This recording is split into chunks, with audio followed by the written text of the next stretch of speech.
they were they were experiences that helped Mm. me learn Mm. how to deal with things like that. Yeah, the challenges that I had were there were a lot of opportunities Mhm. that I received, and grateful to that for that, but not sure if I made decisions based on what I felt at that time was the best for Mm. me. Mm. For instance, um, let's say I had an opportunity to do a degree course or an engineering in IIT, Mm. or a BHM in hotel management, that is in Bangalore. Um, I I chose instead to do a hotel management course because that's where my interest was.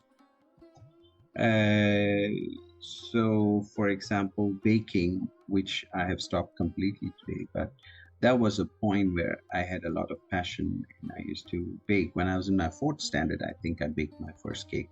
And of course, that's something I learned from my mom, Mm. um, who would always experiment with recipes and things like that. So that's where life took me. And once I went to Bangalore, it was a larger canvas for me. So I was already quite established in Bhavnagar, in Gujarat. The people knew me.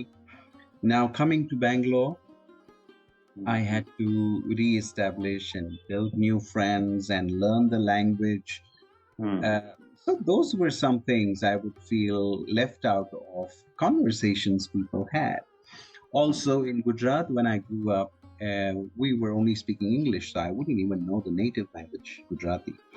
Mm. Uh, but later, when the engineering college started, then I realized that the rest of them were all from the local vernacular medium. Mm.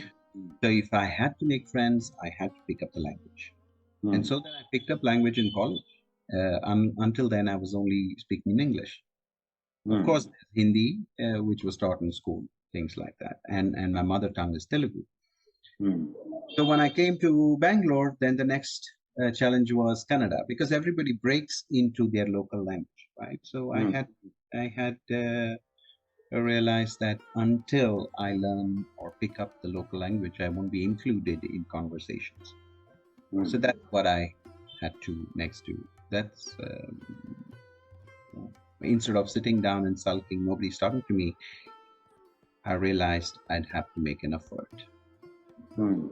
And picking up languages at that time was pretty easy for me. But today, it's a challenge if I have to learn new languages. Mm. Mm. Yeah. Okay. Okay, so Murali, let's try to brighten things up. So, what are the brighter things from your life? Over to you. For me, the brighter things is are um,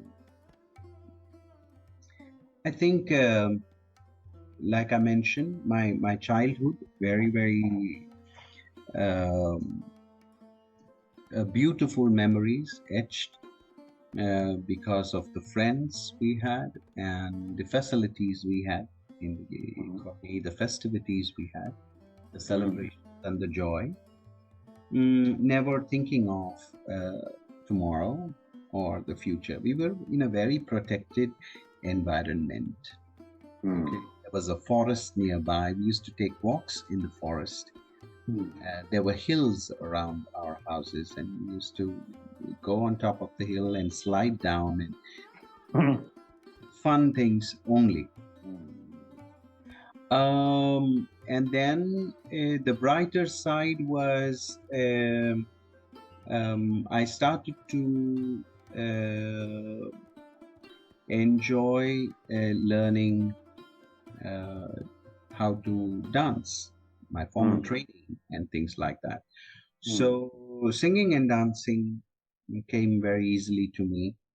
Um, and I was passionate about it. So people came to know about me because of uh, my singing or my dancing. Mhm. So much so that I was involved or invited uh, to teach even college going students when I was a school student. Very nice. So even if there were school events or any association events, or uh, I was invited to present, to perform, to teach, to participate, and it was fun. In a center of interaction, I enjoyed it. Mm. Great, Right. great. That's great, Murali. So let's move to the last segment. Last but not the least, as to Mhm. say, what Mhm. are your hobbies? It's all about your hobbies. So whatever you want to share, you can. Over to you. Right, right. So hobbies, like I just mentioned, singing is something that I had started to learn, and I was singing, but I started with film songs, and then I moved on to Mm. understanding or learning the nuances of classical Hindustani vocal. Okay. uh, Mm. my guru Sri Shilpa Andharia, and then I learned some from uh, uh, Pandit Nagraj Havaldarji in Bangalore. But Mm. I did not pursue it to a level where I could take it professionally. But this was for my own um, personal interest or passion. Mm. Even today, there's a lot of singing I would do um, in what can you say, in gatherings or social meets and things like that. So Mm. karaoke is a very big passion, uh, Mm. and a good time pass for me even today. Mm. And the second thing that actually I stood first in the state youth festival contests, Oh, nice. Mm. and I would have gone to the national level, but that's the Mm. time when I got the opportunity to go the hotel management. So either I could go for the singing, Oh. or I had to go here. So I went for the hotel management. Mm. Second thing was my formal training in Kathak from my Mm. guru Shri Dharamsi Bhai Shah, who who I learned Kathak from in Bhavnagar. Mm. I went back to him several times, stayed in touch with him, learned a lot. And Mm. today I'm presenting Kathak professionally. Um, it's become an obsession more than a passion. Uh, Mm. and I teach aspiring students, uh, Mm. advanced students, as much as I have learned. I like to share. Mm.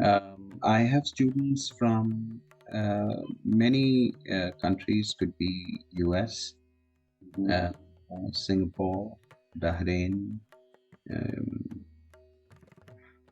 of course, from India, Pakistan, and now from Thailand, and so on and so forth.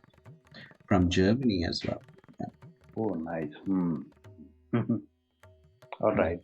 So, Murli, it was really lovely speaking to you and getting to know some bits and pieces of your life and your hobbies. So, on behalf of the viewers, I would like to extend best wishes to your professional as well as personal life. Thank you Thank so you. much for Thank you coming. so much. Thank you, Abhi. All the best. Good luck.